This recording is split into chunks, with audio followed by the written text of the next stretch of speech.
ঠিক যখন ভারতবর্ষ হিন্দু রাষ্ট্রের দিকে এগোচ্ছে তখন দেশদ্রোহীদের ব্লুপ্রিন্ট তৈরি।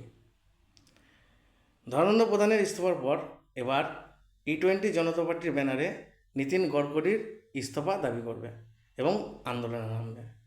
তারপর আবার অন্য কোনো মন্ত্রী, এরপর স্বরাষ্ট্রমন্ত্রী অমিত শাহের ইস্তফার দাবিতে আন্দোলন হবে এবং সর্বশেষ নরেন্দ্র মোদীর ইস্তফা না হওয়া পর্যন্ত এরা থামবে না।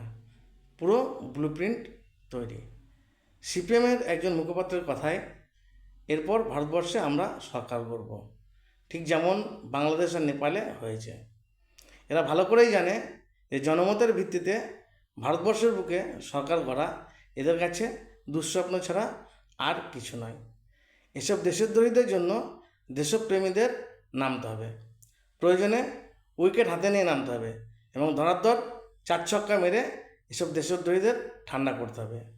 150 কোটির ভারতবর্ষে 30 কোটি দেশদ্রোহী থাকলো কি না থাকলো তাতে কিচ্ছু যায় আসে না।